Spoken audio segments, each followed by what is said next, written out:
How do you learn who you really are? It's not found in books. It's found on the battlefield. What's up, Warriors? It's good to see you guys. And you'll have So, early bailers. I'm going to bail, baby, because I just can't take this. It's too much stress, right? I Jordan, actually feel your energy from here, David. I can feel you. If you I could like give the, you a like virtual you like hug, the this would new? be it. I would. Look at the new hair. Yeah, you look dead sexy, brother. I said, You yeah, look. baby. Isn't Listen, I don't know what Betsy did when you got home, but I bet you it was good. I pissed her off. I woke up like this. I like a new tattoo and a haircut. What the fuck? Listen, I love it. New year, new you, bro. Hot dad summer or whatever that's supposed to be. I don't know. All right. We're going to get into today. This is actually one that we don't do a lot of training in when it comes to the Warrior's Way, because the Warrior's Way gets into a lot of self development. We work on us first. Know thyself, know thy enemy, know how to battle. The more advanced conversations generally come in when we add a second person to the mix. When we're working on ourselves, but we have somebody we care about. And when it comes to that dreaded topic that some of us love to talk about and hate to talk about at the same time, love. We're going to talk about relationships. So when it comes to love, we already know there's certain aspects that has done some work to us. We're talking about heartbreak, rejection, love languages getting mixed up, abandonment, betrayal, cheating, loyalty issues. And a lot of times, whether it be from parents, siblings, best friends, or lovers, it's one of the highest sources of pain that we have to go through inside our hearts. So let's just go through, especially with the craziness of relationships, and let's just be blessed that we've got a translator with us. So Kimberly Kerr is a licensed marriage and family therapist in California and Nevada. She works with couples every day, except for some weekends. And she's going to be helping answer some of the questions that we're struggling with. So I'm going to pass the floor to Kimberly because she is good at this job. And I'm excited to hear what she has to say and then be able to have a live Q&A where you guys have questions. We're like, how do I navigate this ever-changing weather pattern waters that I seem to be in? That is love. Kimberly Kerr, take it away. Thank you, Rick. I'm super happy to be here to share some relationship tips and tricks with all of you. As Rick said, I am a licensed marriage and family therapist in California and Nevada. And I am also a daughter. I am a wife. I am a mom of four, a Grammy of one. And yes, I have huge passion to help others and to encourage them on creating and maintaining healthy and successful relationships with themselves and with others. And I say with themselves because it is super hard to have a successful relationship with someone else if it is hard to have a relationship with you. Unfortunately, we're not taught to have a relationship with ourselves. And I went into this field primarily because I suffered with relationships, successful relationships from a little girl. So I was raised primarily by my amazing mom and grandmother until they met my amazing stepfather. And that was when I was 15 years old. So I grew up without having a father figure and knowing what that looked like, what that felt like. So I had a huge attachment to my mom and to my grandma. And I was, growing up, I was afraid of men. I didn't know what that looked like. We lived with my grandma. It was a household of women. So to have a man present, it was very difficult for me. My mom was and still is amazingly beautiful, but she was, she dated. And I remember my grandma used to say, there is no fool coming in and out of this house. And she would say it like that. So, I was nervous anytime she brought men home, and she really didn't bring them home. I don't mean it that way because, like I said, my grandma never allowed that. But when I did see my mom finally have a relationship with my stepfather, who is my stepfather now, absolutely adore, love him. The way he treated her was and still is the most amazing thing ever. I used to say one day I'm going to have a man treat me the way he treats her. So I did say I'm married. Yes, this is my second marriage. I was married very, very young, and I had 4 kids. Divorced when I was 24. So I raised my kids primarily by myself until my second husband, who I am married to now. He is a fire captain, first responder, amazing, awesome. We've been together for almost 15 years. And man, I have to do lots of shout outs for him and to him, because he came in not only accepting me, but my 4 kids. So that I know that's not easy. That's extremely difficult. And I'm super proud of him. But again, like I said, I went into this because I suffered with relationships. I want and I have this huge passion on helping others create successful and healthy relationships, but maintaining them also. And again, you have to have a relationship with yourself. I didn't know who I was, where I came from. I knew I had a bunch of generational negative patterns that I mimicked growing up. I knew I needed to fix those. I still am. I'm always learning. And my husband and I, it's not like we have the perfect relationship, but we are here. We love each other. We have amazing passion and a connection for each other, but it's not like that every single day.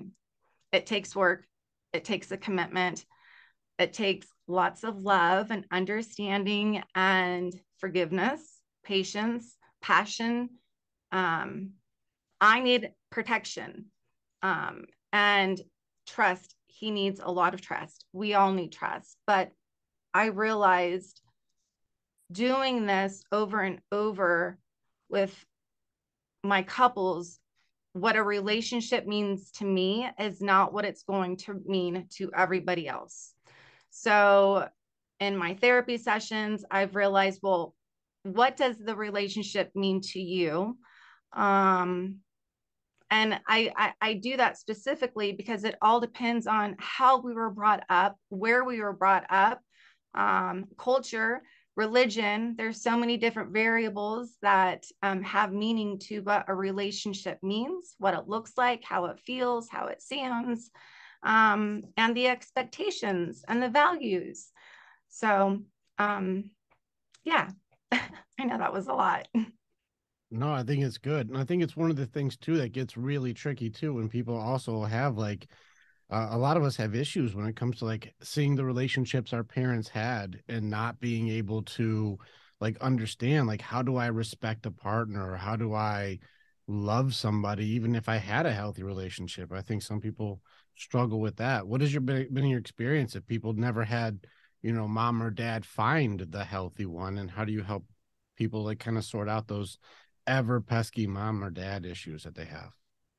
Sure, most definitely. And I find that a lot in my couples sessions. And I'll definitely refer out for individual work because there are past trauma situations where there's wounds that need to be healed and restored. So it's definitely it's imperative that those individuals go and get some therapy work or coach, find a mentor just to be able to work through those so that you're not passing, like, again, I said, those generational patterns.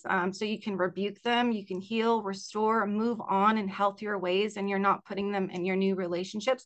Believe me, I have done this, and sometimes I catch myself, right? We're human, we're going to make mistakes, no matter if we're in this field or not. And I know I can be better to my husband and in my marriage. And I see some of the traits that, oh gosh, I'm doing it again. I need to go ahead and fix this. I used to be, why can't you change? You need to do this. You need to do that. Well, I think that was one of my biggest things is instead of me saying, well, why can't you change? I needed to start practicing what I would teach in my therapeutic sessions, which was, you know, I'd always relate back to the Michael Jackson song, Man in the Mirror. If you want to make a change, look at yourself. And that's what I had to do. And that's what I continue to do, is looking at myself, looking at the areas that I am struggling with and where I need to be able to take that control, because I can't control my husband. We can't control other people. What we can do, though, is look at ourselves. What are we able to control? What are those things that need to be looked at, changed, revised? So, yeah. That's pretty awesome. And so when you're working with couples like this, do you usually work with them like to help them sort themselves out individually, or do you help them to grow, like you guys can grow as a couple and work on it as a team? What's the usual way to help the self-discovery part? Yes. Great question. So it all depends. So some couples that come in, they already have their own individual therapist. Some have already gone down that work and they don't need it. So it just, I'm able to assess and evaluate as appropriate. And if it is something where they need to go and do some individual work, then yes, most definitely I will refer out for them to help heal those wounds. But again, they cannot have, it's very hard to have a successful relationship with your partner if you are still struggling with yourself. It's not your partner's fault, right? You need to be able to work on the things that your setbacks, maybe some of your weaknesses, and it's okay. I embrace those and I encourage my clients to embrace them, because that's how we get better. Fall many times, but get back up and be better, do better, help others from your mistakes and your failures. Love it. All right, this is also, so you guys know, this is a Q&A. And so if you guys have good questions, like relationship wise, like I know David does, like feel free to ask some questions, because we've got Kim here. Let's see if we can get some of our deep questions answered. Go for it, Dave. I see you unmuted. I don't know if you got a question. Yeah, that's good. I was just thinking, great opening comment there, Kimberly. It's good. Cross, blew me away.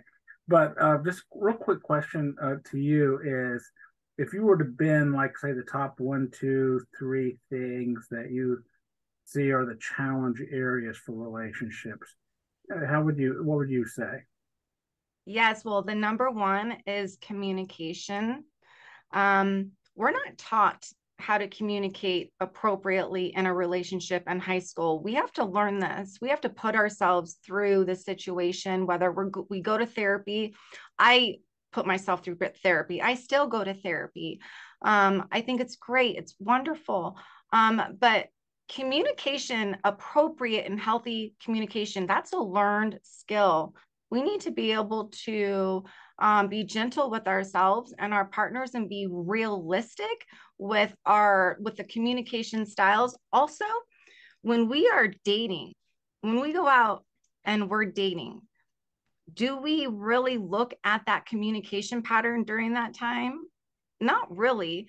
And I talked to Rick about this, that I think it's also imperative that learning how to go out on a date, that's critical. That's important. Learning how to go out on a date, how to ask the appropriate questions, what to look for, the red flags. But also, before you start dating others, I think it's also great if you are able to date yourself. I know that kind of sounds silly, but self-exploration. I know when I went through a divorce, and when Brian and I, my husband, when we have a conflict, I will make sure that I take some time out and I do a lot of self-exploration and just assess myself, evaluate myself. What's going on? What am I doing wrong? How can I do it different? What do I need to work on and focus? But self-exploration, I think it's healthy, because if you don't know what you like, if you don't know your desires, if you don't know what turns you on or what's exciting, it's going to be very hard for your partner to do that also. And then I think that's where most couples may lead to, David, here's the second part. I said lack of communication and poor communication, but also false expectations or unmet expectations, just that expectations word. But here's another thing. Expectations is not a bad thing.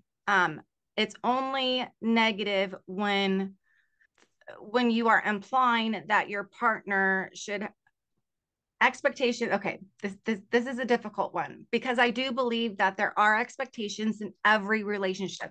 You have a parent and a child, right? The parent has expectations for their child.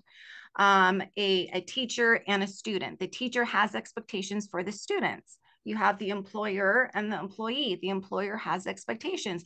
While spouses and partners, they have expectations of each other. But here's the thing, it's usually not communicated in the very beginning. And that's where, when I'm saying dating, learning how to date, I think during that phase and during the period of dating, that needs to be explored. Because if you didn't talk about these expectations, well, I expect to have 7 children, and that's really not found out until your 3rd year of marriage, that's going to be an issue. So again, a lack of communication, expectations, but you have other things. You also have to have the commitment. How committed are you, right? So I have couples that are coming in here, and how I gauge, and I learned this from my supervisor when I was in school, she's amazing and awesome. She said, Kim, one of the most important questions when you are in a couples therapy session is to find out how many feet do each of them have in. If they say I have 1 foot, okay, it's 50-50. They're headed out. If they have 2 feet, oh, they're fully committed, right? That gives me a good idea on how to address that session. Okay, what do we need to do to get 2 feet back into this marriage? What does that look like? What does that feel like? So, David, I hope I was able to answer that question. You melted my brain, but it's okay. No, it's all good. Thanks. That's funny. I see Nick Fitch and Earl. Nick, what's your question? So what I'm hearing, I'm just making sure I'm hearing this correctly. So essentially through our program as men, we're taught to like do a lot of self-evaluation. We're just applying those skills not only to just like our own mental state, but how we feel as well. Is that what I'm basically picking up from some of that talk? I know I'm oversimplifying some things. Yes, sir. That sounds good. I think it's always a good idea to have a good idea on where you're at individually rather than focusing on your partner. How do you feel, right? What are your thoughts, your feelings, your own sensations? I think also that might be when I say a lack of communication. Oftentimes, I find that couples have a difficult time on sharing how they feel, whether that was how they were brought up, whether they weren't allowed or they were taught to not share their feelings and to tuck them in and to push them underneath the rug. Well, we know what could happen when you reach your threshold. It's not going to look so pretty. So yes, most definitely. I think it's also being able to be okay and to sit with your feelings. And when I say sit with your feelings, if you're feeling sad, okay, identify it. I'm feeling sad. All right, let's talk about it. Let's work through this. Hey, Kim, are you able to see the chat? I would just encourage you. Looks like you're getting some. You're I getting can some read through it. I feedback think in the Randy's chat. got a good. She can't read, man. She can tell. Come on, her lips not moving. Like I have to when I read, my lips are moving. Her lips aren't moving. She can't be reading. Come on, Ray. David, you're hilarious, man. I don't know if you can see it, but Randy has a good point here on this one. She heard where a therapist was saying that he could determine if a couple would last or not based off of spending 10 minutes listening to how they communicate. What are your thoughts on that? And then I would probably partner that 10 minutes of communication with, do you have any practices in how people would share and receive the sharing of feelings during that 10 minutes? So I know John Gottman. He's got some good things out there on how to predict. But everyone's different. We all have our own theories and our own approaches, and I don't think one fits all. So I like to have everything tailored to the individual and to the couple. What was the second question? Rick? Second question is, as you said, people should be able to share their feelings, but I know that a lot of times couples really struggle with the ability to share and receive. So Yeah. what are some best practices that you have to go like, all right, if you two are going to share with each other, how does one person be able to receive? And then what's the practice to be able to switch roles? Yeah, most definitely. So I like to practice that in session. I like to use the I statements. I feel blank when you blank. That's just one of the practices. I'll have them practice that. What happens is that outside a session, they may practice it, but what happens is that when they're talking about their feelings, it's going to go in paragraph and story form. Well, they just lost the interest of their partner. And it may also spiral and it may get chaotic. There may be placing blame. The I statements allows you to stay on topic. It's focused on you rather than placing the blame on your partner. And it's also avoiding any attacks. So that's one of the tools that I like to do. But again, with anything, yes, you're going to come in a session maybe once a week, every other week, once a month, but that's it. So, which means it's really going to take a commitment and consistency with daily practice on sharing. There are individuals who, again, like I said, they may need some individual work, seeking out their own therapist, a coach, just to work through some of those old wounds from childhood. We all have something, right? So some have been able to work it out, some aren't, some are continuously working out. But just get to a point to where those old wounds are not impacting your current situation and your current relationship. A pretty good one. I like that. Earl, you got a question. What do you got, bud? Earl is our Braveheart lion. He's a big Care Bear. This guy's a big teddy bear. I thank you for being on with us today, Kimberly. Earl, thank you for having me. I have problems with the self love, I guess, self dating, that kind of stuff. What you just mentioned, it just kind of piqued my curiosity on what I can do to practice because as a man of faith, I've been kind of ingrained in me that it's not that way, that it's, there's an acronym in my circles. It's Jesus, others, you're last, and it's the acronym for joy. So it's really hard to do that part. I've been trying, and trust me, it's been very, very hard. Like if I go buy myself a t-shirt, I feel guilty, just stupid stuff like that. But I'm just like trying to learn how to do those things where it's like I put everybody else and their needs ahead of mine. And even sometimes there's nothing left over for me. So it's just kind of been my persona, who I am, my character, whatever you want to call it. So I'm just trying to get some information because it's in the first time I hear it, but I'm looking for solutions, I guess. Yes. Interesting. I hear that quite often. And if you haven't done it, of course, it's going to be foreign. It is something, again, it's going to take practice for you to do, and it's okay. Again, I also use, I know a lot of other therapists use this too. When you're on an airplane, what does the stewardess say? Put the mask on yourself first before you put it on, on the person next to you. Why? Because if you can't take care of yourself first, it's going to be super hard to take care of the next. So again, Earl, I do encourage you, but again, I'm validating, especially if you haven't done it. It is super hard and it can be difficult, but you deserve it. I would explore on the reasons why you feel that you don't, and just taking little steps forward on what would it look like? What would it feel like if you were to take care of yourself? Buy yourself a shirt, like you said, spend some money on you, because what may happen is if you don't, eventually you will resent the other people who you have been taking care of. I got one for you as far as like the best practice on this one. All right. Do you have any all right, if you're going to do a date yourself scenario, do you have people do a video and then answer questions and then go how did I how would I see myself if I was on the other end of the table? Like, how do you have people do this? Right. So I had to learn how to do this. Again, I was very young when I got married and very young when I got a divorce.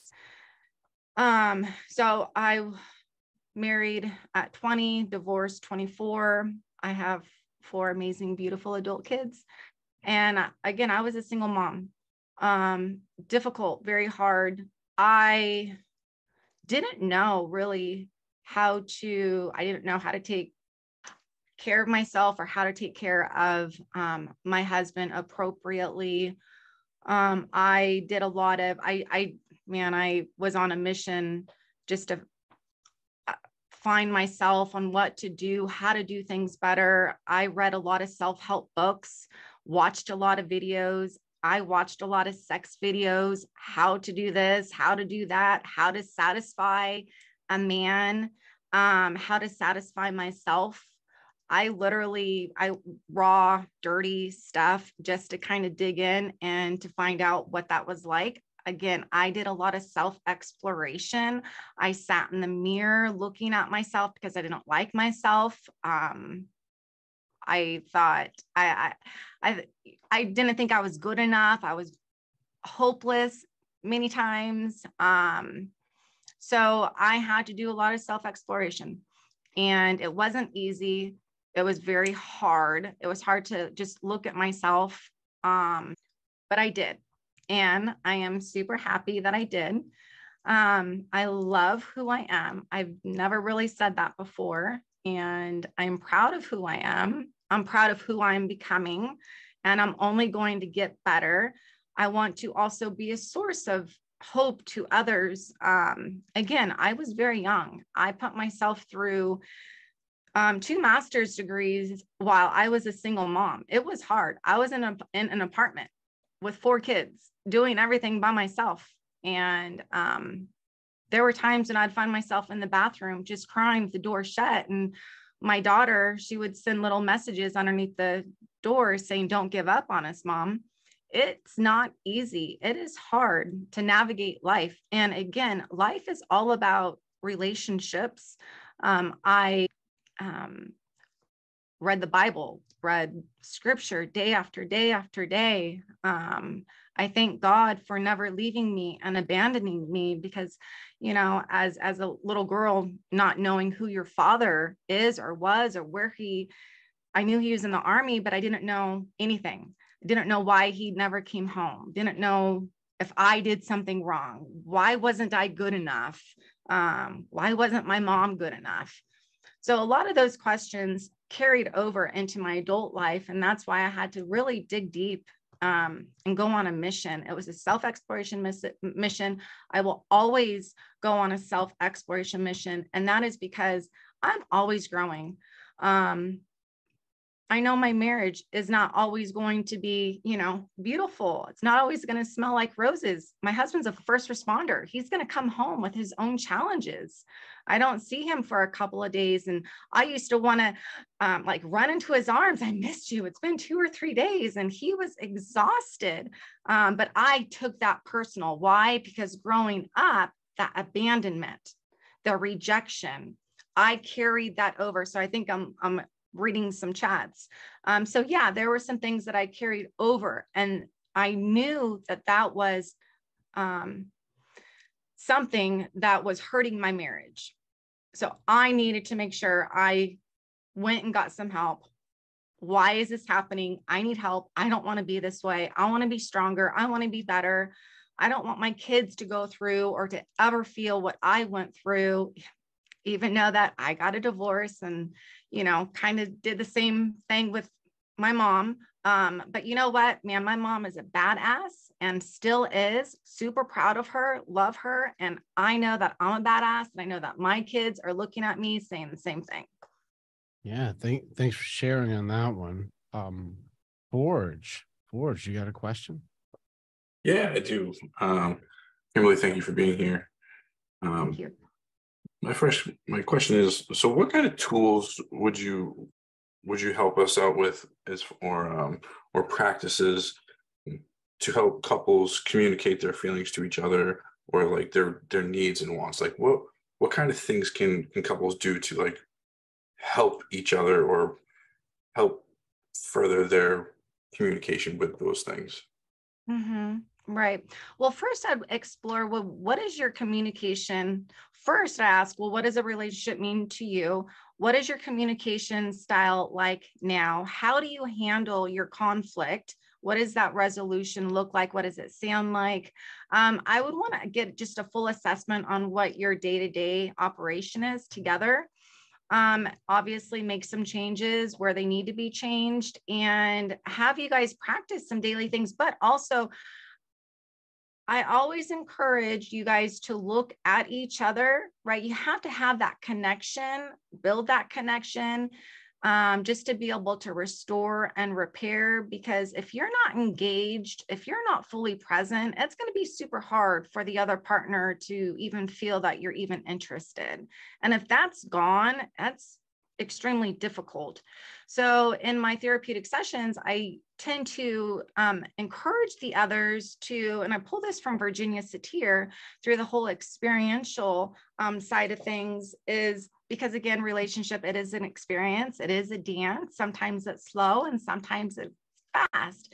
So I encourage them to look at each other, to have that eye contact, to maybe place their hand on their other partner while they're talking, talk to their partner, tell them how they feel. But I do a lot of role plays, a lot of exercises within the therapeutic session, just so that they can go back home and they can practice. But also I do have them write a lot in session. What is it that you need? What are your wants? What are your love needs? What are your desires? What are your values? And I have them share it with each other inside the therapeutic session. But again, there are so many tools. You can Google, you can YouTube, but the thing is that you both have to be motivated to practice it, to use it. Let me jump in. Hey Ryan. Yeah. Again, I'm married 42 years, right? And we're best friends. And all these things that Kim is saying, we do. We practice it. Every day we have time together. We have a routine that includes each other, and we do the eye contact thing. This is probably the last 2 or 3 years where we've really been practicing that deliberately. But I'll just say, sitting there for 2 minutes is a long damn time. But I will just say 2 minutes to whatever that you can tolerate, and just have a look at the person that's sitting across from you and see them. And I think that one of the things, talk about communication, one of the things that I was reading through, Rick, that you appreciate this. I've been reading through all our notes from all our classes that we took. And one of the issues that keeps coming back up is isolation, right? When you get isolated, you get fucked up in your head and nobody's to say you fucked up, right? And so one of the things your partner is for is saying, that's a stupid damn thing you just said, or just did, or what you did to this person yesterday, and maybe you don't do it right then. Well, that was messed up because XYZ, right? And so I will just say to you guys, all of you, that this communication thing is a real thing. And for my wife and I, Betsy, who's far superior to me, I will just say that right off the bat, amazing person. We intentionally spend that time together every day, and we communicate just to say, I see you. I heard what you just said. And whatever the shit that's going on in your life and the things that are going on in my office, all those things are different, right? But still the thing is, somebody's got to be in your court. Somebody's got to be that guy in the corner, when you come out of the ring and saying, hey, okay, this time keep your left up, right? And so for us, that's what we are for each other. And I never try to be the one that fixes her. And I've we've learned to not try to fix each other. That's somebody else's job, right? But I will be here in your corner, and that's it. And I'll wipe off your face, and I'll let you spit in the bucket, and I'll push you back in the ring. So I would say, to all of you guys who haven't been married 42 years, it can be done. What Kim is saying is correct, and communication is it. And the eye contact thing is no shit for real. Have a minute to look, see the other person, let them see you, and it's a vulnerable damn time, and don't give it. Okay, I'll shut up, but I will say, it can be done. I'm there. You guys want to reach out and beat the shit out of me later. Go for it. All right, bye. Thank you for that invite, Thank you, David. I'm David. definitely going to take you up on that one. Yes, most definitely. Communication, it's big. It really is. And sometimes some couples, they find it difficult for whatever reason, many variables, but also another easy way is that some men may feel that they have to find a solution, and then they're not able to find a solution. They become angry and irritated, and then it just becomes a yucky conversation. But here's another exercise that you can try is, whenever you're having a bad day, before you talk, you can always say, hey, listen, I just need to talk. I need to vent. I'm not looking for a solution. I just need you to hear me. That right there, that can help. That can ease some things. Some women, sometimes I just want to vent. I'm not looking for my husband to give me a solution. I just want him to listen. Are you just wanting to be heard? We all want to be heard. We all want to be acknowledged. We're all, created differently. Men like to feel that they are able and that they are adequate, and women tend to, am I enough? Am I pretty? Am I being heard? Am I being looked at? And am I being acknowledged? So again, it's going to look different for everyone. So being able to ask those questions, being curious, finding out instead of thinking that and again, we change. My favorite color has changed over the past years. So again, don't just assume. We change in life, and that's awesome. That's great, right? Again, I tell my kids, I'm like a fine bottle of wine. I get better with age. That comes with change, new knowledge. We got a couple of questions coming up. I got one that's maybe something that we've run into in both sides, men and women. So this isn't very sex oriented. This is like both have done this. I'm sure you've run into where you have one person who's like, okay, I'm dedicated to the process. I'm dedicated to growing. I'm going to try and work through my stuff. I'm challenging myself to get better for myself and for this relationship. But they have a partner who's maybe stagnated or not as enthusiastic, or just having the expectations like you were talking about that, well, I'm waiting for them to get better so we can have a good relationship. Like, what have you run into when you see one person is not doing any of the effort, but one person is growing, maybe exponentially or very quickly? What are some of the issues you've seen come up, or even solutions? Yeah, most definitely. That happens a lot, where one is stuck and the other isn't. One is thriving and the other is not. Again, having a gauge, just taking a temperature gauge on where are they at? Are they even still in the marriage, right? You always want to ask that, because one may not be in the marriage where one is. Where are you at? What do we need to do to bring you back in? Patience, wonderful. Give you some patience, give you some time. I will just go ahead and start focusing on myself rather than always saying, well, he's not or she's not. Okay, here, validate.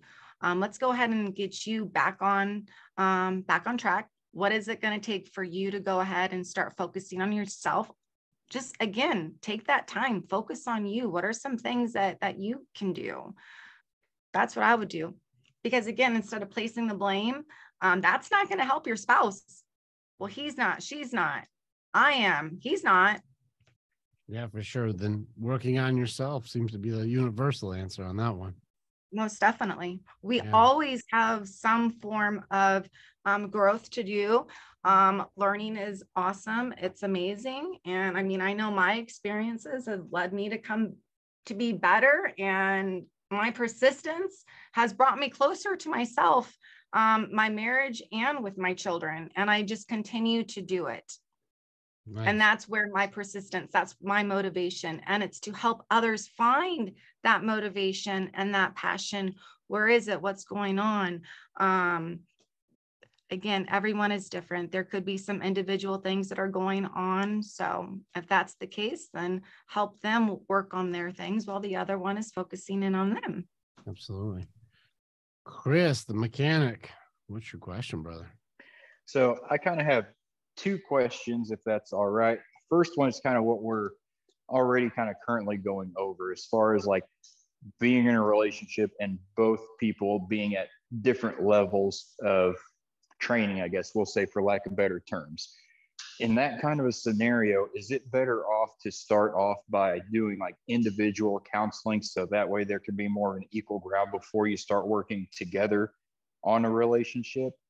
And the second question that I have would be, in the process of working on a relationship, how can you explain to a kid that's beginning to go through the dating process themselves, even though you may not necessarily have everything 100% figured out? Like, is there, you know, especially with kids being the way that they are and having as much access as there is to everything, it's one of those things I kind of have trouble with the phrase, well, they're only 13 or they're only 14. Well, that might have been the case 20 years ago, but now 13 is now the new 16 per se. So how can you kind of handle that when there's so much more perceptive to everything that's going on in your own personal relationship? Because sometimes it kind of seems like the pot calling the kettle black. Right. Thank you, Chris. So yes, to answer the first question, if there are some individual conflicts, some past trauma, whether it's emotional, physical, whatever that area lies in, and it is impacting the relationship, then yes, most definitely it would be a good idea to go ahead and have those issues addressed with their own therapist or coach. As far as the helping your teen date, that's a tough question, because that's going to rely on the, what, again, to you, what do you want to teach your child? What values and, many things come into play: religion, values, beliefs, what that means to you, what that means to the child. So I would encourage you to just have a sit down with your child, whether you're having a bad relationship yourself, that's okay. Sit down and talk to your kiddos and get real with them and teach them, because if you don't, the world is. So you take that time and you sit with them, you get raw and dirty with them and tell them, hey, listen, yes, this sucked for me, but you know what? I'm working on this, and I want to make sure that you don't make the same mistakes as I do. So just talk to them. A lot of parents have a hard time talking to their kiddos. That one is a tough Cool. Can I jump in on this one? It's been said a couple of times now, but you've said, communicate your needs, values, wants, and I forget the other thing now. Wants, needs, desires. Desires, well, that's the one. What we found is oftentimes one partner will ask the other partner about their needs, wants, desires, or values, and the answer will be, I don't know. And it'll be, I don't know, I can't find that, I can't discover that. And it becomes a tug of war between the two. How do you pull people's needs, wants, and values out without working with them one-on-one? I would work with them. Hi, Dress. Thank you. I would work with them one-on-one, because I would not want to work with them. It obviously isn't working, talking about it and exploring it during the couples counseling. So I would definitely pull them into an individual session and work on it with them and explore it with them. Why is it so difficult? What is blocking you from finding this out? Maybe they don't want to share it with you. Maybe they don't feel comfortable or confident or secure or safe. There's so many different areas on why this may not be coming forth. Oh, you that's muted me. helpful. I could hear you typing like crazy. So Oh, I am an aggressive typer. yeah, I was No, like, no, maybe you want to address the wants and needs of your keyboard because you're abusing Yeah, it. address your typing really is offensive. look, my wants and needs are the only thing that matter. And look, that keyboard's wants and needs don't matter. Wow.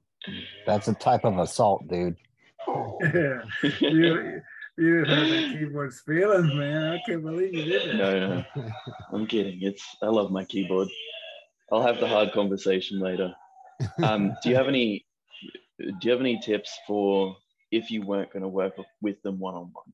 Because sometimes that's not an option for us, unfortunately. As She much would as we'd say, like it to move be. to fucking America, man. Get your ass out of Australia and get over here. And then you'll be okay, all right? Hopefully soon, David. I may be escaping soon. Big things coming. Yeah, again, it would be super hard because it's if it's not, you can't force your partner to share what their love needs are. And if it sounds like it's an issue and it's a problem, and it's not up to you to force them to find out what that means and what that looks like, that's going to have to be genuine, because to continue to force it out of your partner, you're not going to get it, nor will it be genuine. So I don't know, Dress. I don't know. I'm not too sure of the relationship or what the barriers or any of the blocks are. But again, there may be some issues that is blocking your partner to identify what those are. And that's normal. That is okay. Nothing's wrong with them. They just, they need some assistance. But it's not going to come from you. Again, Dress, you can't do it all. That's a good answer. What do you find the most common issue in this situation is for a couple? Well, one is thriving, the other's not. It's completely, unbalanced. And again, that's okay as long as you are able to manage it appropriately. But I would go ahead and something like this, Dress, I would just go ahead and focus on you. Keep being you, keep moving forward, and whatever setbacks or anything that is blocking your partner to, move on and be able to identify and express their love needs and their wants and needs and desires, you don't stop. Don't let that stop you. You continue to keep going and moving forward. You have that power. You have that choice. You are only in control of yourself. Cool. Good answer again. Thank you. Thanks, Dress. All right, White Mage. What do you got, Amy? Forgot where all my buttons are. I haven't gone on my laptop like this for a while. I have one question. I apologize if you've already hit on this topic. I was a little late to the party tonight. But I have a question of, when you have been a sole caregiver broadly as just a single parent, or perhaps caregiving for someone who has medical needs, and you've done that for so long, and the crew and the family have their own jive, and someone wants to come into that dynamic as the caregiver, what kind of tips and mindsets might you give them to bringing that about in a smooth way? Because I would imagine a lot of caregivers are like, things happen in order and fashion that you need to stick with. Right. So Amy, are you referring to having a partner come into your life after being solo for so long? Mm-hmm. Okay. Definitely boundaries. Okay. I would definitely review what those boundaries are. Well, what do boundaries look like to you? And what do boundaries look like to your partner? Rules. Everybody needs boundaries and rules. And I know that sounds kind of bad, but we all have boundaries and rules, right? So just exploring what those look like. And I like to say describe, because again, our partners are not mind readers. A lot of times women think, well, he should know. He knows me by now. No, he doesn't. You really know yourself sometimes. So again, it is just being able to verbalize and being upfront and honest. I encourage being genuine and honest. You find a lot of couples when they're dating, they're not as honest. And then when they are married, they find out, wow, I didn't know this about you. Oh, yeah, well, I didn't want you to leave me. Upfront, be honest, upfront and personal in the very beginning. Okay.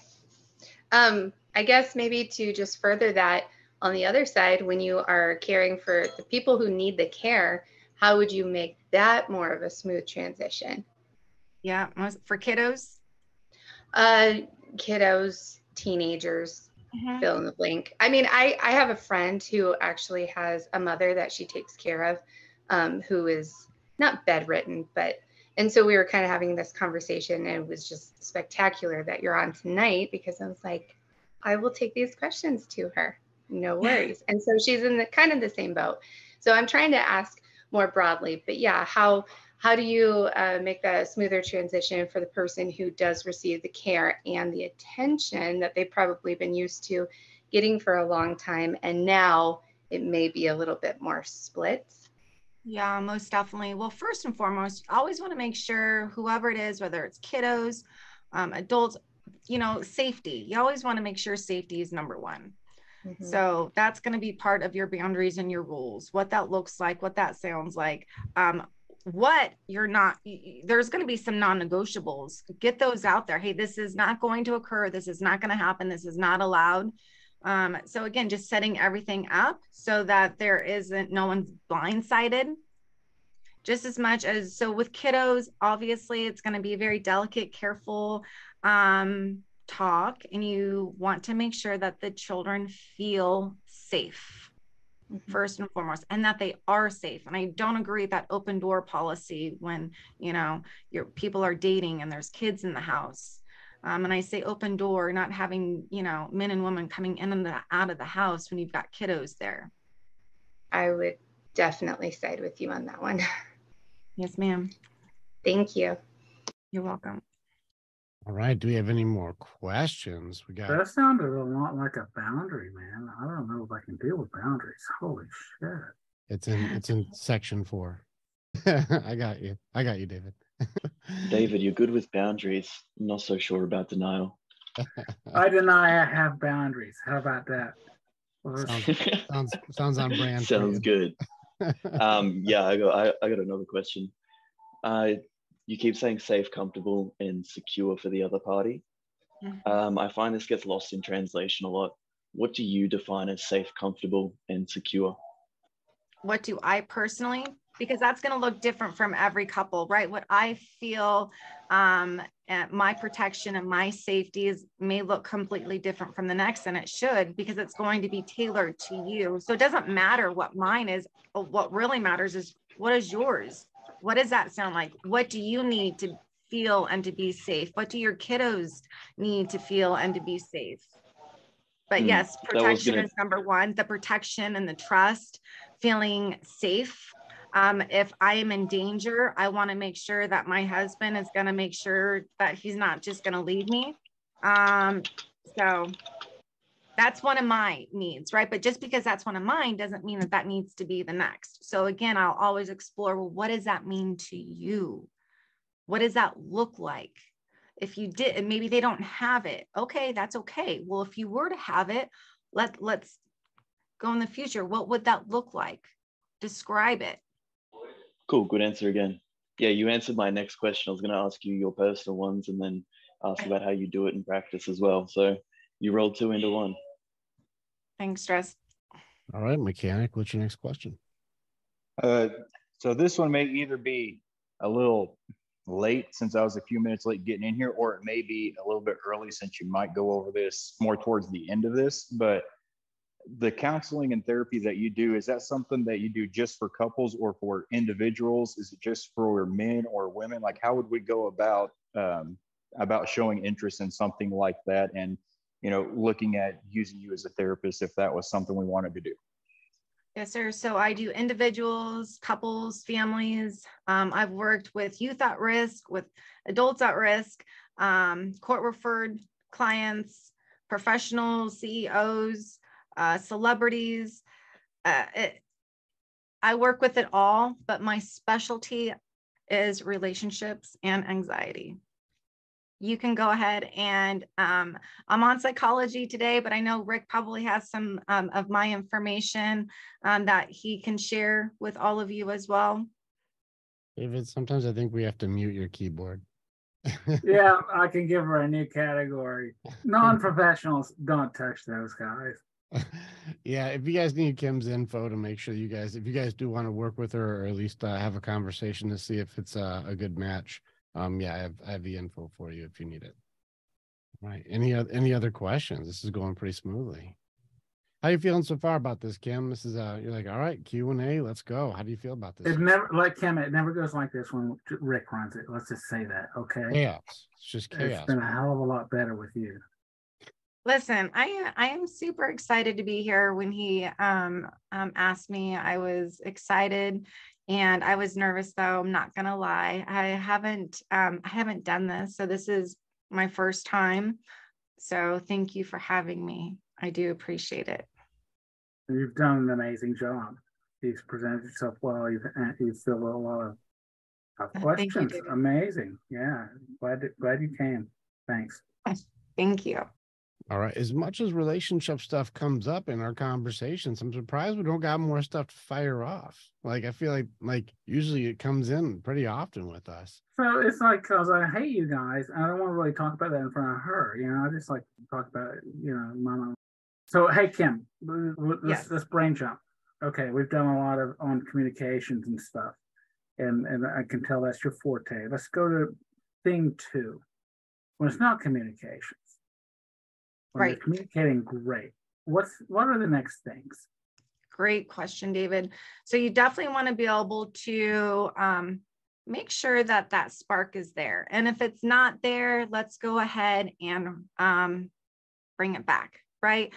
Be curious, have fun, be playful. Make sure you set some time apart to have some date nights. Maybe you may not have the opportunity to go out on a date night because you've got kids at the house. Okay, well, get creative.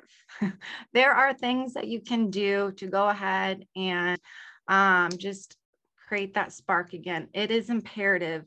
Intimacy, the passion, that connection must be there, because if it's not, it might get filled somewhere else, right? Why do you want to take that opportunity? Why do you want to give that chance there? Take some time, put that effort in, put that commitment in, and put that attention into your spouse, into your partner. You guys deserve it. Have fun with it. I remember one, Ryan, who just jumped out, he had to go. He wasn't feeling good, but he said one time, it's amazing how when people are in a relationship with kids, how if they split, how resourceful the new person gets with finding babysitters all of a sudden. Well, now there's a new person to date, and how much free time they're able to create that they could have created when they were in the marriage still. So it's just that mindset thing where I see people like, I got kids, we just can't. But then they meet this new person and they're like, can you babysit? Can you babysit? Can you babysit? And all of a sudden they get real resourceful with a new person. We should have put that energy into the old relationship. Maybe it would have still been working. Yeah. And also, Rick, oftentimes they get too comfortable. They get too comfortable, they get lazy, and they stop putting in that effort. That effort should not stop. It needs to continue. You need to continue that effort. Put in that effort with your partner and with yourself. Yeah, I agree. I can go all day on that one. Jake, the earthquake. What do you got, brother? Those are the Jake of all trades. So mine's more like post relationship with kid's mom. So I split like a year and a half, almost 2 years ago with my kid's mom. And my kids are teenagers now, so 15 and 13. So older boy, younger girl. I think what I'm dealing with now is that I started dating again, and the person I'm dating wants more time with me, but when I have my kids, I concentrate on just having time with my kids. So I don't. She wants to be more integrated, so I don't know exactly how to necessarily do that smoothly. And I think the hardest part is that, my daughter's 13, and I think if she's around, it almost feels like the girlfriend's taking time away from the time I'm spending with my daughter. Yeah. Thank you, Jake. Yeah, most definitely. Thank you for sharing. It is a balance, and you have to be able to manage it appropriately. But you have to ask yourself, is this person the person where I want to give this energy and this time to? Or is this person just filling a void because you're lonely? There's a big difference. Yeah, and I've thought about this. So I guess it's almost been 2 years now, and she's been around for about a year or so. And I refuse to have, like, if I was going to date anybody, I didn't want anybody around my kids. I wanted to make that separate until I thought it was serious. Yeah. And then she's come around, but then I think I started noticing with my daughter mostly that there was more of I could read it on her face and her emotions that she necessarily didn't want her around. She likes her, but now I struggle with, she wants more time, but I want to spend time with my kids. Yeah, it's going to be a healthy balance, but it's going to be super hard for your kiddos because this is new. It's not their mom, right? So that's normal. From the kids' side, I'm validating it. But from your side, you have to be able to allow yourself to go out and date and explore in healthy ways. And I think it's great that you're not, that open door policy isn't existing. So you have that boundary there, but at the same time, don't not allow yourself to not have the opportunity to love and create a beautiful relationship with someone because your teenage kids don't feel comfortable. That's another issue that would need to be worked out. That would be an issue that is stemming from, well, what is it on your kiddo side? What is it? What do we need to do? How can we move on? But that's going to be more on like a family therapy, right?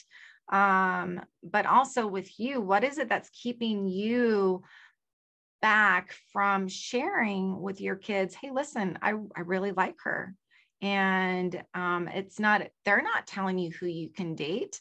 You're an adult, you're a man. You can do this yourself, right? You need to explore yourself. What's holding you back? Is this an individual that you really want to go ahead and bring home and share to your kids, or no? If not, then it sounds like your kids have a point.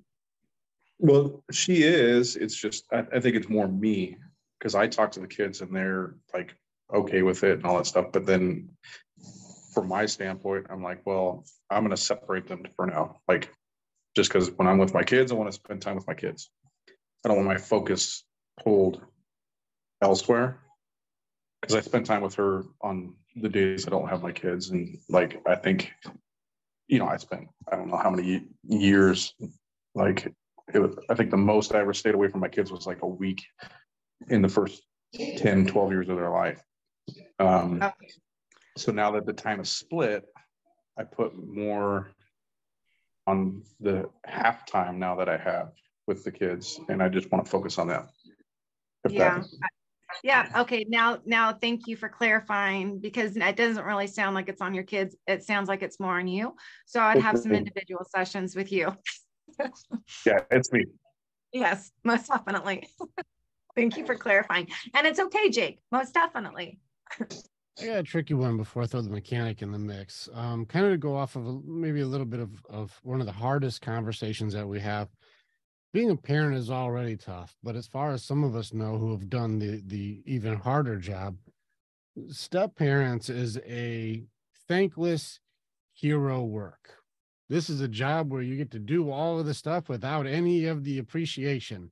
And so this is a tough one. What's your advice for, like, Jake's like, I'm really struggling with this integration, but she's coming into an uphill battle, and I'm in the stepdad situation. A lot of the step parents here have been like, it's like a 10 to 15 year trial before you even get a thank you. Like it's one of those deals where, what's your advice for like the old step parent job? Most definitely. It's a great question. I have an amazing stepfather, and my husband is an amazing stepfather to our 4 kids. It is difficult. It is hard. I know I gave my stepfather in the very beginning hell. I know I was not nice to him. It was always my mom and I for 15 years. So, I mean, so close. I didn't want him at the house, even though I loved him. It was a love-hate relationship, but I learned to love him because I witnessed the love that he showed my mom every single day.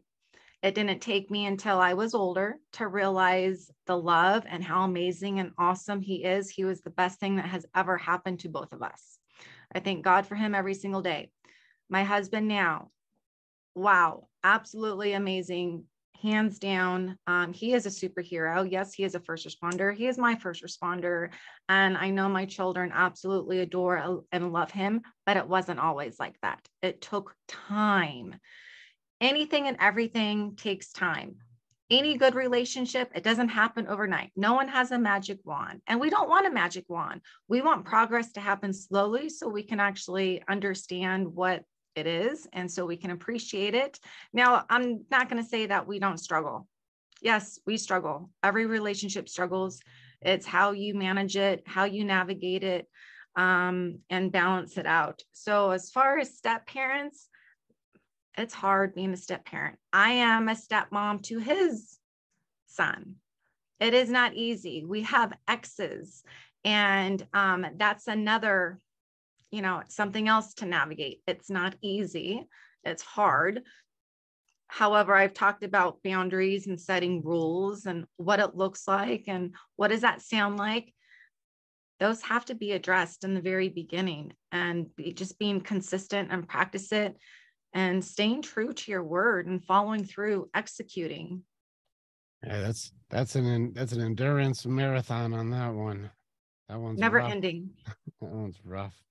Being a parent, it's never ending. Yeah. Relationships are never ending, but life is all about a relationship.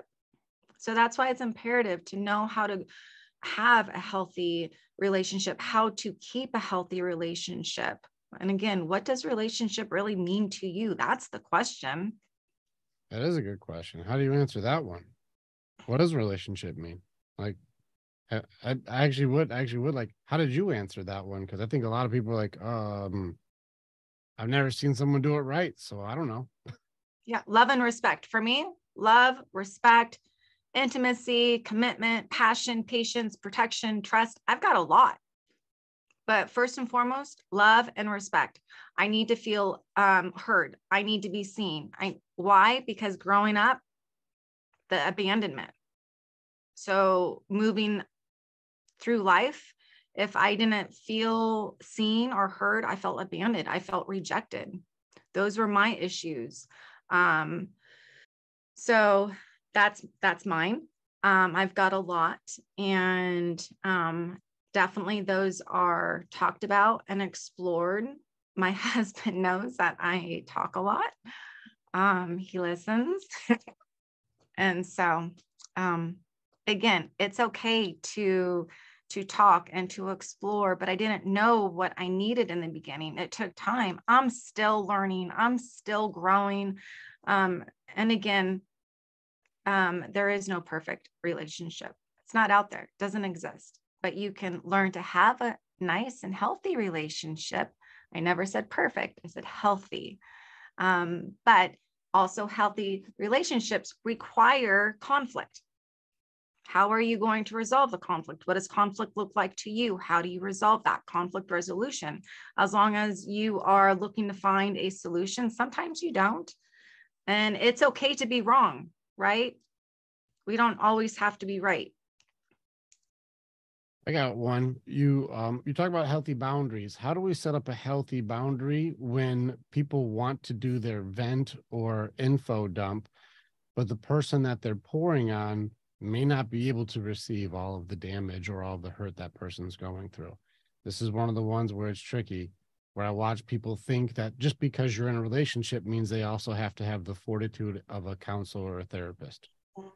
And they're like, I can't handle all of this. Yeah. How do you help that person? Well, those are expectations that just may not be available. And again, just being open and honest, if you need to go and share and you vent, hey, listen, I've had a really bad day. I need to share and vent. Okay, honey, I'm done. I'm tired. I'm not going to be able to provide much value. Can we talk about this later?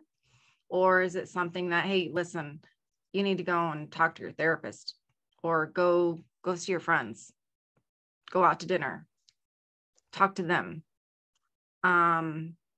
You can't expect your partner to be your best friend, your lover, your security guard, your financial blanket. There's so many expectations on partners where your partner may feel so overwhelmed and they're at their threshold.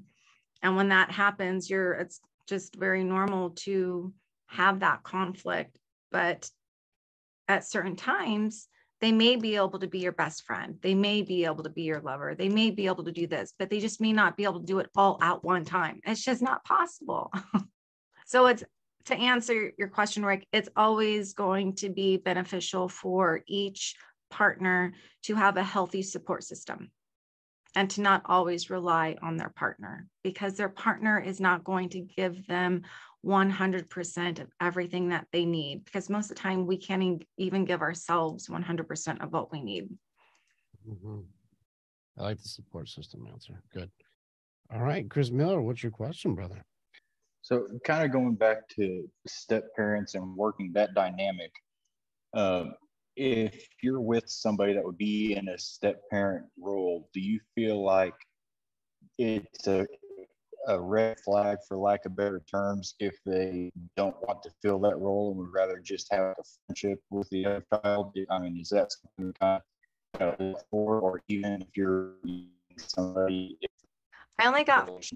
You're going full sideboard, Chris. I don't know if you're on the car or if you're walking away from the. I think he's turned into an Autobot.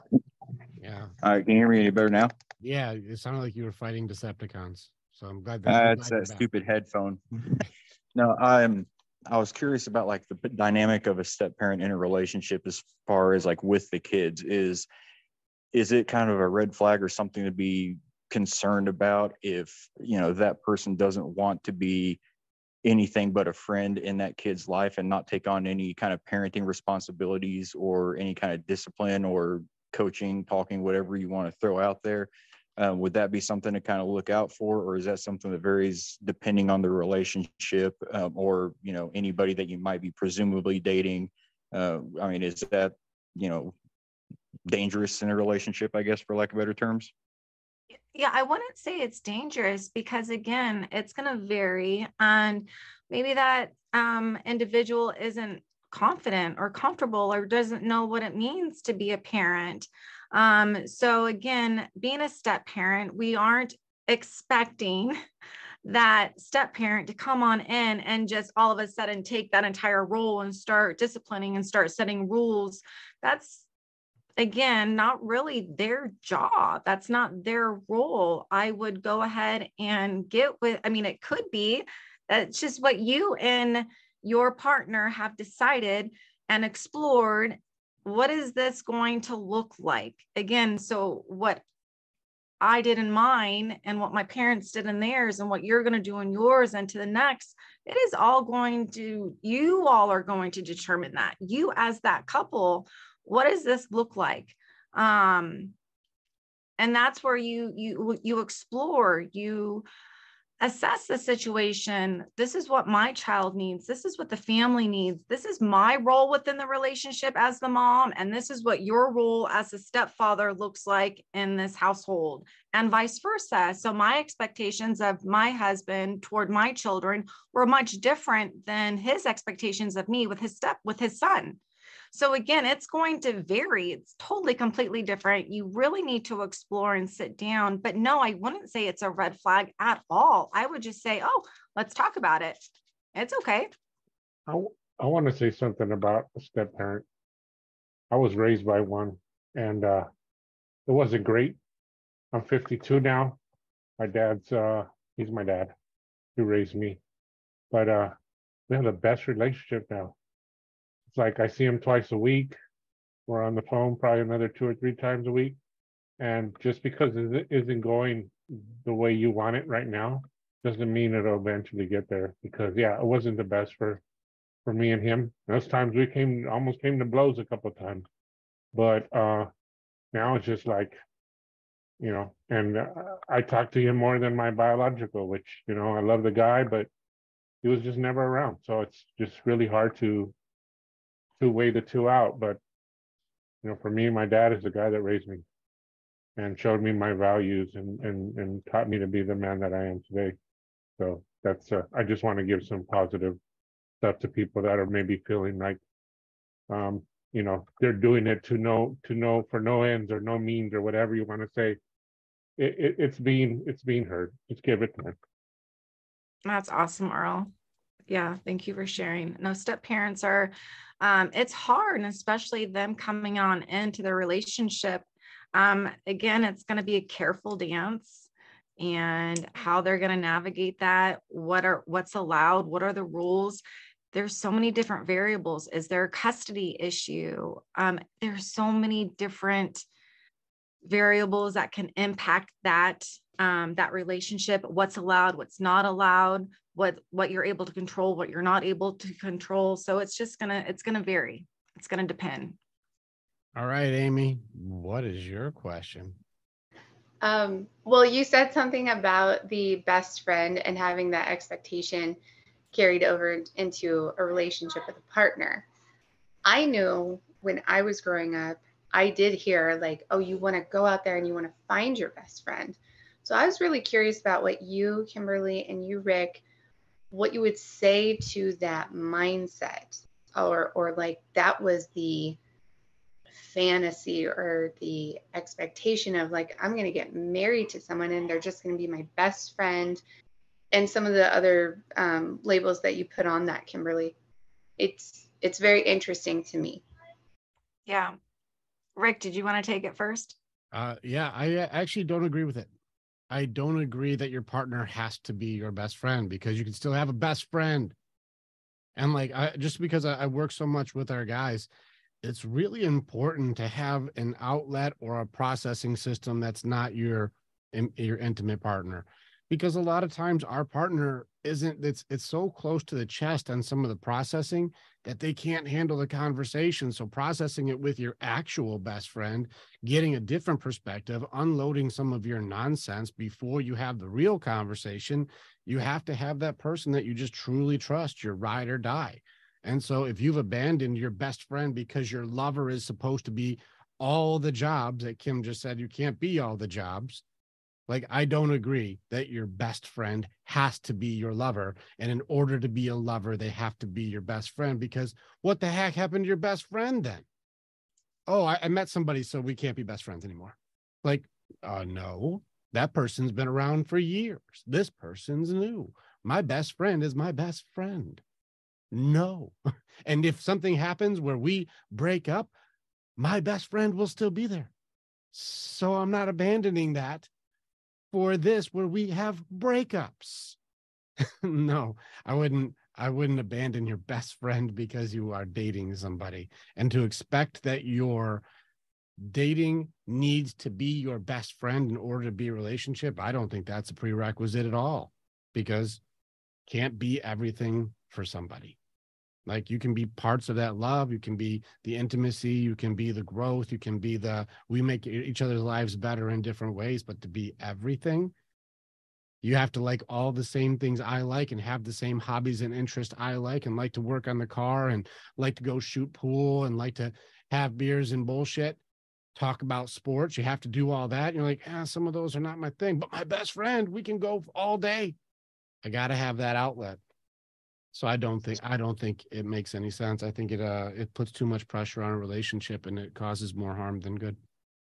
Yeah, Rick, I definitely agree. And I didn't know this until my second marriage with my husband. And he taught me this actually.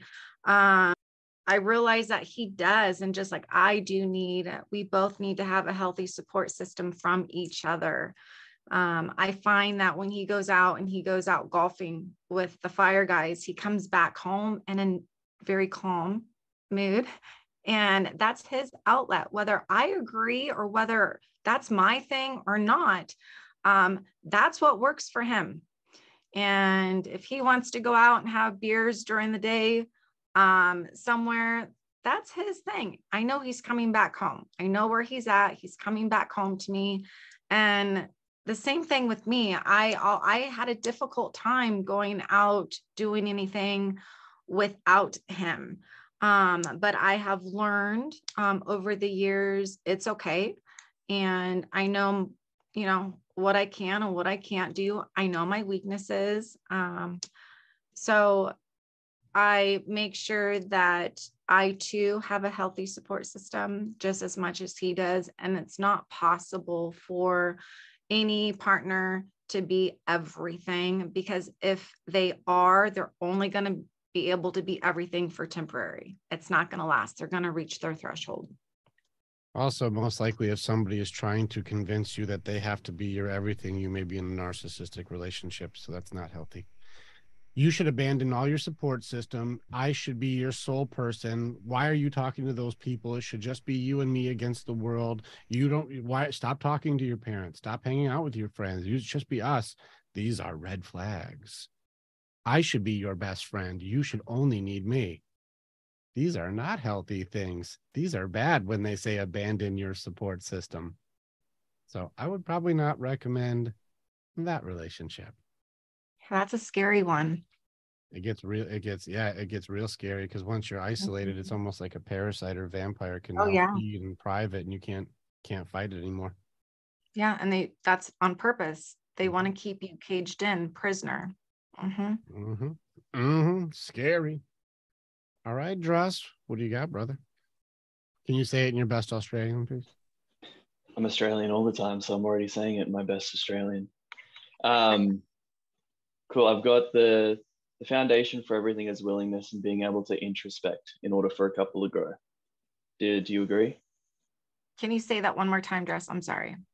Sorry. So the foundation for everything that we do in a relationship is the willingness to introspect and be able to look inside ourselves and work on ourselves.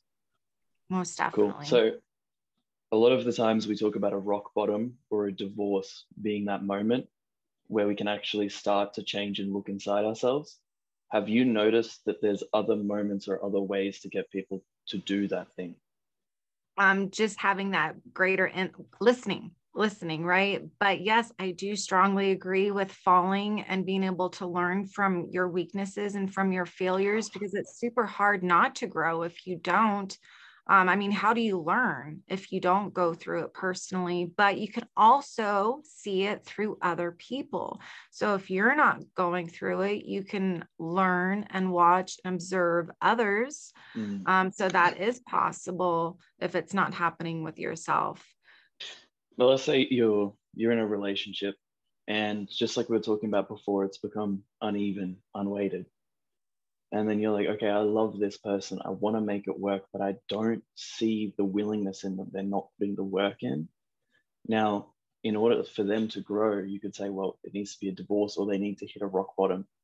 Have you seen another way other than those two things? Or how do you get people to realize that they need to start looking inside themselves more? They have to do it. I can't. Yeah, no one else can make them. Again, we are only in control of ourselves and what we can manage and what we can do. It's going to take that person to hit whatever they need to hit to create that insight and awareness. Mm. And I guess I'm not talking about control or making them. Maybe I picked my words wrong.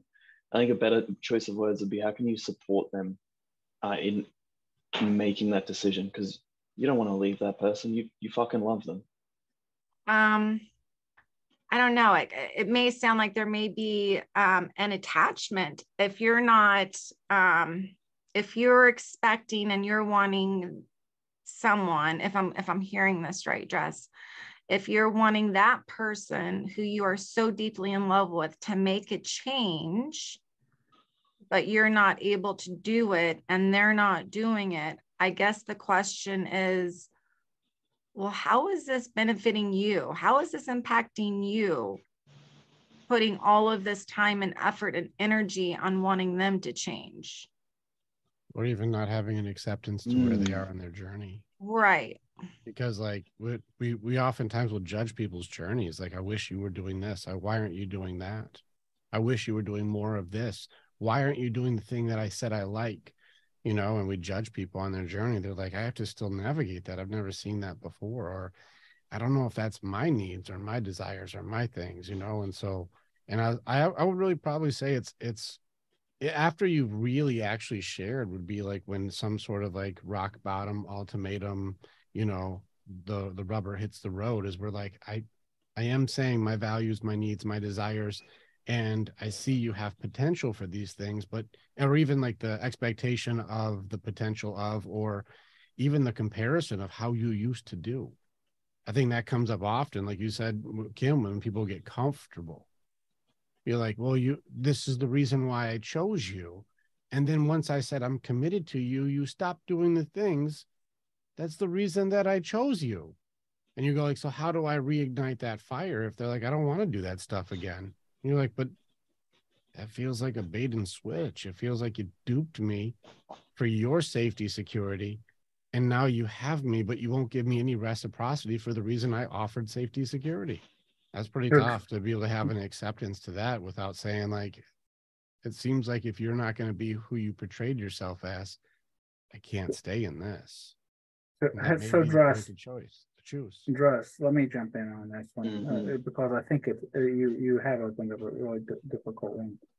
I have known it to change, like you know, you're talking about, but it's always when it is rock bottom at some point. But the rock bottom person has to own their piece of it, and usually that's when there's hope. Is whenever the rock bottom hits and the person says, shit, I fucked up, and they own it. Because if you're looking at the other person, which you can't control, you know, well, then, but if it's really, you can own your piece of it. Now, it may be that it doesn't fix afterwards, but there's usually, you know, two sides. There's three sides to every friggin' story. We all know that. And if you can own your piece of it and make it better, then there is, I think, hope. But if you neither own your piece of it, then you're definitely both fucked. And you probably will get to do a repeat and it'll happen again. Or if you can own your piece of it and say, shit, I can look at myself and say, I did this, I caused this, and I own it. That's when I think there's actually some hope. That's when rock bottom actually does some good. Is well, he's like, I need help. I need to change because you know what I'm doing ain't working, and I think that's a difficult one. And again, no one likes to be told that they're fucked up or it's their fault or all that stuff. You know, there's a lot of stuff in this, but I think there is hope, but it's only when you look in the fucking mirror, right? And then the other person has to look in the mirror too, and that's another thing you can't control. But if both of you look in the mirror, there's a hell of a lot of hope, you know. And I would say again, 42 years. We've had it. I've been there, done that, you know. But I have to own my piece, and I can't own hers. Yeah, love that, Chris. You're right. It was a hard question. And I completely agree with you, David. I was hoping for a different answer. I was hoping for a different way, but it doesn't seem like there is. It seems like that is the answer there. Hey, Druss, I'll put it in chat. Immortal Diamond, Richard Rohr, read it, digest it. Yeah, there's a reason for all this shit. I'll add it to my A4 sheet, my A3 sheet of paper of David's book recommendations. Dude, There's too many already. Yeah, I got you. Anyway, yeah, this will help you. And it'll give you, there's a reason, there's a why behind all this shit. It was Immortal Diamond. Right? Richard Rohr, R-O-H-R. Franciscan. Ritual. Makes you crazy kind of guy. Good. No, I like what you said about accountability too, because rock bottom without accountability is just a cycle of despair. You're just going to keep repeating the same cycles again and again. Rick's into cycles of despair because he makes money off this shit. Rick, God, I want my money back. I'm in a cycle of despair and I can't get out of it. Yeah, denial's not free, David. It's expensive. All right, we got one for you. Christy, you got one for us. And I know you're working through like breaking out of a relationship like this. What's your question that you've got? Let me hit that button for you. There you go. Come on. Courage beats fear. Go for it. Okay. So what if, like Rick said, like the beginning of the relationship, like it was good. You guys made like agreements on how things were supposed to go. And then your partner fell short. And now that the relationship is over, they say that they've like hit their rock bottom and they want to do all the things again and, get the relationship back to what it was in the beginning. How do you rebuild trust after that, after it's been broken? Yes, and it's possible, most definitely. And it's on obviously an individual base and where that individual is at. And if they're genuine and if they really have hit rock bottom, right? You don't know until they are able to prove it to you. But you have to ask yourself, is this what I want to do? Everyone makes mistakes, some small, some really, really big. And I would encourage you not to look at others and compare your situation to others, because again, everyone is totally different. I always have hope for change. It happens. And it's where you're at, being able to really be honest with yourself. Do you love this person? Are you willing to give it another shot? And if so, then you're going to work through this, go through this. But again, you would set up the boundaries and the rules. But I do encourage for something like that, it's going to be super important to whatever had happened, right? I would encourage not to continue to bring it up. It's going to be very hard for that other person to move on when they're being condemned of their mistake. And that they are trying, and you both are trying together. It's going to take individual work. It's going to take couples work. Everything takes time. It takes a commitment, respect, love, passion, patience, protection, trust, so much is going to have to come in, but only time can tell. And I would say not to rush it. Everything is a process. It's slow, but it's okay. That's how life is. But again, make sure you have those boundaries up. Make sure you have the rules.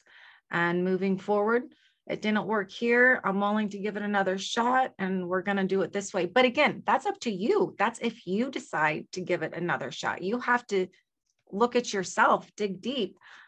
Whatever the situation is, I don't know, but that's going to be for you to really dive deep within yourself. What are you able to handle? What are you able to manage? What do you want to handle and what do you want to manage? Is it worth it?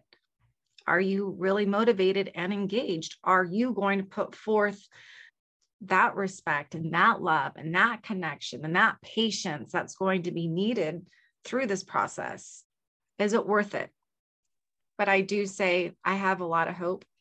And I know I have hope for everyone. I have hope for myself, have hope for my marriage. And people can change. And that's been my struggle. Like I cling on to, you know, the hope. I stay a very long time until it's like, you know, I know 100% like it's done. It's not going to get any better from this point. So but thank you. You're welcome. That's a very intimate question, and it's valid. So thank you for bringing it up in front of everyone. All right, Kim, we've been going now for an hour and 40 minutes of straight Q&A. This is a draining job. So let us know if you're like, okay, that's good for the day, or if you got a couple more in you and then you're ready to bounce. How you feeling? I'm good. You're good?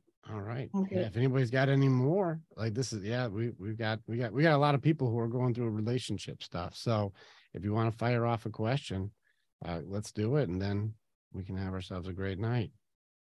Or if you just want to reach out to Kim and be able to talk to her and go, I wanted to ask a question, but I hate doing it in front of everybody.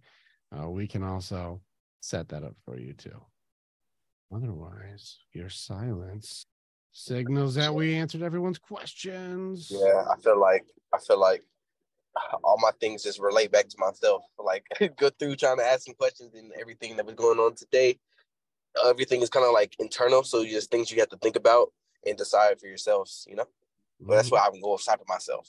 That's what I'm getting. I like that. Awesome. All right, Warriors. I feel like we did a good day. Kim, how do you feel? It was awesome. Thank you so much for having me on here. Thank you, everyone. It was an honor and a pleasure. And please reach out. Rick, you're going to go ahead and send out my information. I hope I can do this again. Thank you. Awesome. Thank you so much. And yeah, appreciate you for this. Randy, you'll be sending it. There's Kim's Instagram. If you want to DM her and see if you guys can get together, you can connect with her there. But otherwise, just reach out on Voxer and we'll make sure you guys get everything you need. And we will be posting this video up in the groups. And so you'll be seeing this again in case you're like, I want to revisit that answer. That was so good, but I forgot what she said. Like, we'll make sure you have access to watch the video again. But otherwise, Kimberly, thank you so much for the time and the energy and the wisdom that you've shared with us today. And we appreciate it. And hopefully we can have some more times like this. So thank you so much. Wonderful. Thank you so much. Bye, everyone. Have a good night. Good night, Warriors. Thank you. You as well. Thank you. Thank Like you. and subscribe.